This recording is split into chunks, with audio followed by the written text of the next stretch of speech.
second trap, the Kennedy clan. The man of Marilyn's dreams was John Kennedy. As America's first Catholic president, it was his duty to embody the nation's moral and family values. And yet, this hero had been elected with the vital support of a well-known gangster, Sam Giancana, and close and costly links had been formed. He also had a weakness for women.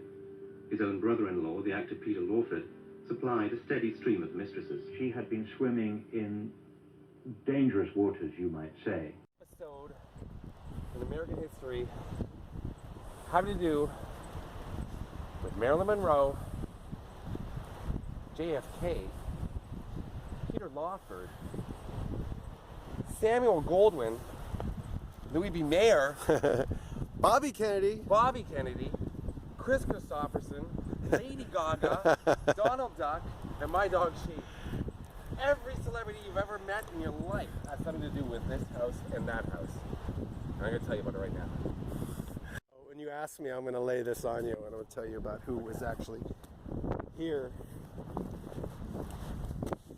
This house right here was owned by Louis B. Mayer of Metro-Goldwyn-Mayer. That's right. Correct? Drew from California. That's right. It was built in about 6 weeks, 8 weeks, some crazy thing. He hired his prop people at the studio to come out and build this house, and it was just built like so fast in less than 2 months. I can't even believe that.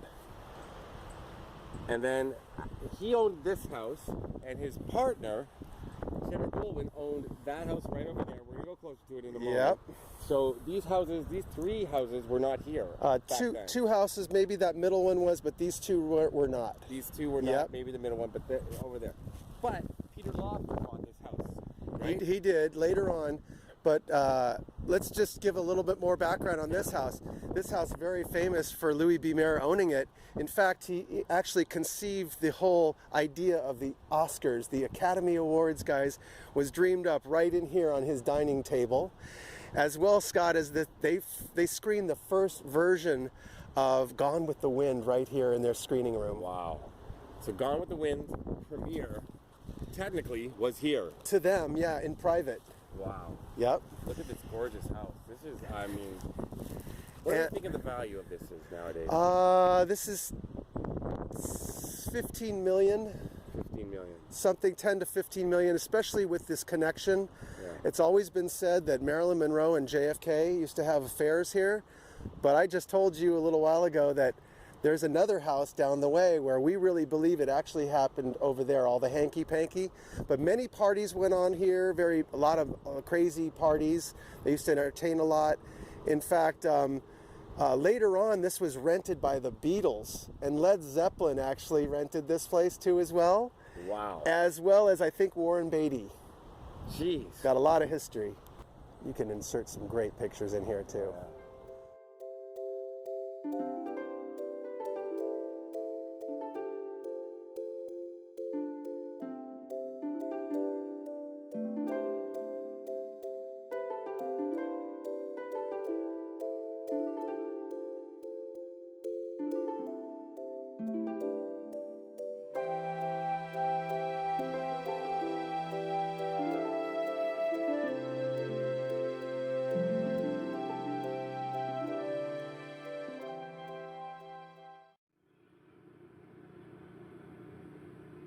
The FBI kept a constant watch on Lawford's house. His best friend, Frank Sinatra, held riotous parties here, where Giancana's killers rubbed shoulders with showbiz stars and politicians. So, Peter Lawford, if you don't know, very famous actor. He married JFK and Bobby Kennedy's sister, Pat. Patricia Kennedy, yep. And that's how he became part of the Kennedy circle. And I believe he introduced Marilyn to them, did he not? That's right. And in fact, the reason why he was able to live here was because of his rich wife. Let's just be honest. Oh, he was part of the Rat Pack, we know, but he didn't make this kind of money out here. I didn't know that. I thought Peter Lawford was a really successful he did well, actor. but you had to be a billionaire to live out here. Okay. So he was a millionaire and well off and part of the Rat Pack, but the fact that he was married to a Kennedy was it. Yeah, that'll do it. That was the ticket. So, and he used to take a helicopter, guys, from right out here on the sand. Scott can maybe even find a picture of it. And many people think that Bobby Kennedy, the night Marilyn died, took this helicopter away from here because Bobby Kennedy was said to have been in LA at Marilyn's house twice that day, the day she died.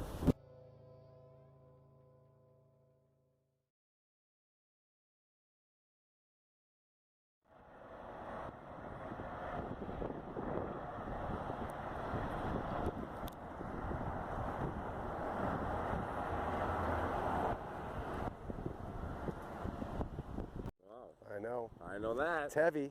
So that's Peter Lawford's house, formerly Louis B. Mayer's house, but then right here is Samuel Goldwyn's house, right here. And what went on there? We'll tell you when we get there. Mm-hmm. This house in the middle Was not here. It's here. not period. Look at it. It's not period. One of these probably. That one Was not there. This one I think was. And the one next to it, you can see the architecture. It's very clear the age. But this house is owned by Samuel Goldwyn. That's correct. And so, Marilyn Monroe and JFK, not a lot of people know this. Nope. This is a bit of a scoop. You scooped it on your channel. That's right. I'm inside the house. I was inside the house. Videos on your channel of it. Hey tubers, it's Drew, the California Picker. Welcome back to my channel, California Pickin', and I'm in this house, this historic house that was used by John F. Kennedy and Marilyn Monroe, and they came up these exact stairs and they put their hand right there to go up the stairs, and they used this railing. No joke. They went upstairs to their little loft up on the 3rd level to have secret privacy, guys. It's just an amazing history. And I'll walk you out here. So hit like and subscribe. Go ahead. Share the video. It's amazing. So many stars, many celebrities came through this very door right here, including the President of the United States with Marilyn Monroe. Amazing. Can you believe that? They came through this door right here. And we're gonna lock that. I don't know if we can lock that. No, I don't think we can lock that. I'm not sure. But there's a caretaker here. But yep. Kind of unassuming, you know, entrance to such a historical house.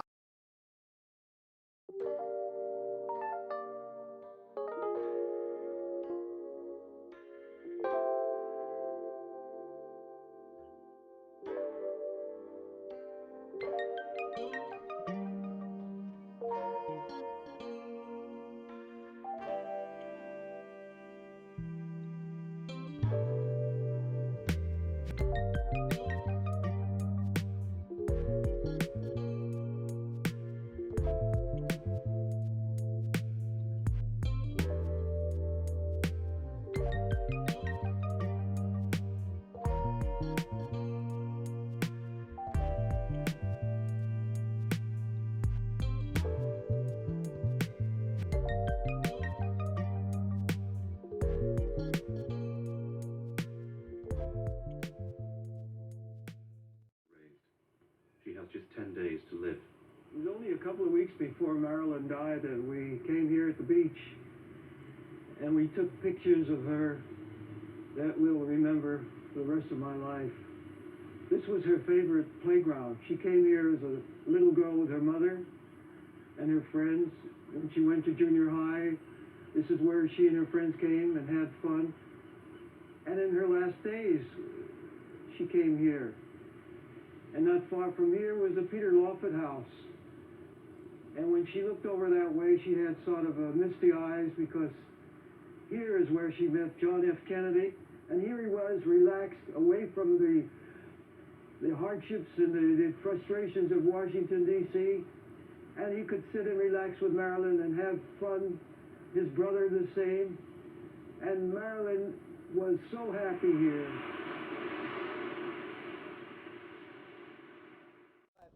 Up there in the attic is where Marilyn and JFK met Yep. Their little rendezvous. That's what we think. There's no windows. And look up here, Scott.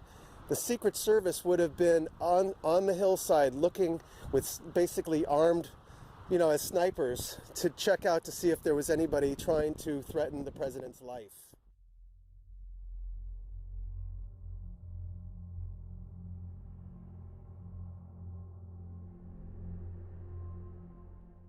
And supposedly, Scott, they would come out here. Marilyn would have been on a bathrobe or some type of coat, and you wouldn't know it was her. And JFK and Marilyn would walk along this beach, right along here, right into this house here. Now, Marilyn Monroe posed for some famous photographs right here, correct? Yep. Am I going to be able to find those? Yeah, we're going to go down this way, Scott, and we're going to find the exact spot that George Barris, the photographer George Barris, took of Marilyn right here on the beach in Santa Monica. Now, Marilyn grew up in this area, so she knew this area very well, but she could have chose any place to shoot anywhere in Los Angeles, and she chose right over here in front of these couple houses, and you can actually see this house in the background right above her head.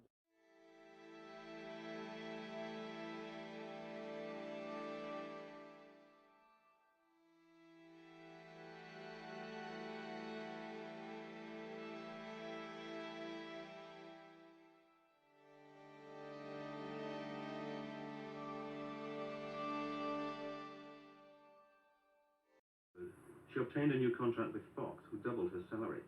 She was also planning new projects with George Barris, and had just 6 days left alive. When I was in New York, after I left Los Angeles and Marilyn Monroe, I was putting together the story for Cosmopolitan magazine, which was to be about 12 pages, and the cover. She called me on a Friday afternoon, and she asked me, "How is everything going?" I said, "Fine." She said, "George, you must come back to see me in California. I have some very important things we have to talk about. It's very important." I said, "Marilyn, it's Friday here." I said, "I'll try to come out by Monday morning if it's all right." She says, "Please, promise me." I said, "I promise I'll come out." Barris was blissfully unaware that he would soon receive a priceless cinema treasure. These few seconds of 8mm home movies filmed by a passing tourist was the last footage taken of Marilyn alive.